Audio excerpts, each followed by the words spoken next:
দিলৰ হাতত হিমন্ত বিশ্ব শৰ্মাৰ কেনেকৈ পৰাস্ত হ'ল দুদিনত দুটা চৰ্টটো খাইছে না আপুনি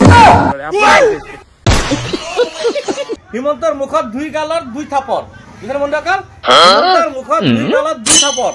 এই ভিডিঅ'টো আপুনি সম্পূৰ্ণ চাব তেতিয়া গম পাই যাব अभी मजा आएगा ना भिड़ो আদালতেটো চৰটো দিছে প্ৰচণ্ড চৰ খুদাইছে আপোনাক আপুনিতো বেয়া কাম কৰিছে বুলি যাৰ কথা কৈ আছে দিলৱাৰ হুছেইন মজুমদাৰ দা ক্ৰছ কাৰেণ্টৰ সাংবাদিক এটা বেয়া কাম কৰিলে বুলি আপুনি ক'লে কিন্তু কোৰ্টে দেখোন আপোনাৰ কথাটো নুশুনে কোৰ্টে আপোনাক কৈছে যে আপুনি বেয়া কাম কৰিছে বুলিহে কৈছে আপুনি গোৱা গোচৰ ধৰি দিলৱাৰ হুছেইন মজুমদাৰক ফচাইছে সেই কথাই কৈছে কোৰ্টে গতিকে লাজ আছে নাই আপোনাৰ হিমন্ত বিশ্ব শৰ্মাৰ লাজ আছে না সেই কথাটো কৈছে মানে নাপায় নাপায় আকাশ ভাই এনেকা ক'ব নাপায় আমাৰ অসমৰ ইমান মাননীয় মুখ্যমন্ত্ৰীজনক আপুনি এনেকা ক'ব নাপায় দেই এই কোৰ্টে চৰ দিছে কামতলীয়া দিছে এইটো আপুনি সামাজিক মাধ্যমত এনেকা প্ৰকাশ কৰাটো মোৰ লগতে ভাল লগা নাই মামাই লাজ পাব নহয় নাপায় নাপায় লাজ চৰম বস্তু অলপ থাকিব লাগে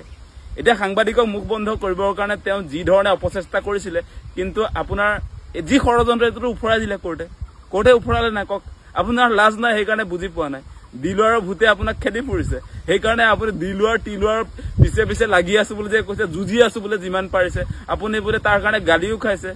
আপোনাক গালি দিব এইটো মানুহে আপোনাক গালি দিব য'ত লাগিব লাগে তাত লগা নাই এতিয়া আপুনি যিটো কাম কৰিলে সেইটোতো আপুনি এক্সপ'জ হৈ গ'ল আৰু যোৱাকালি আমাৰ সাংবাদিক বন্ধু কেইজনমানে কৈছে যে পুলিচবিলাক যিবিলাকে দিলৱাৰ হুছেইন মজুমদাৰ তেখেতক যিবিলাক পুলিচে গ্ৰেপ্তাৰ কৰি তেওঁৰ ঘৰত ৰেড কৰিছে দোকানত ৰেড কৰিছে সাংবাদিক এজনক মানে পুলিচে কৈছে আমি কি কৰি আছো আমি নিজে গম নাপাওঁ বোলে ৰেড কৰিব গৈছে কি ৰেড কৰিব লাগে একো গম নাপায় সেইকাৰণে আপোনাৰ স্কুল কলেজৰ কিবা চাৰ্টিফিকেট লৈ গুচি আহিছে একেবাৰে নাপায় আকাশদা আপুনি আগলৈ গৈ পিনি এনেকা নক'ব আমাৰ লাজ লাগে যিহেতু তেওঁ আমাৰ অসমৰ মুখ্যমন্ত্ৰী আৰু সকলো অসমৰ ৰাইজে তেওঁক মামা বুলি মাতে আপুনি এনেকা অপমানমূলক মন্তব্য নকৰিব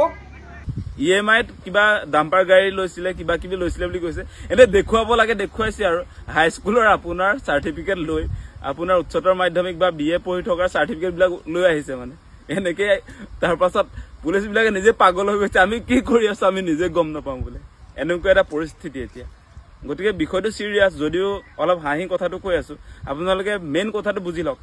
যি ধৰণে বৰ্তমান সময়ত আচলতে শাসন ব্যৱস্থাটো হিমন্ত বিশ্ব শৰ্মাৰ নেতৃত্বত যি ধৰণে তেওঁ অৱনমিত কৰিছে এতিয়া ৰুল অফ ল বোলা বস্তুটো নাই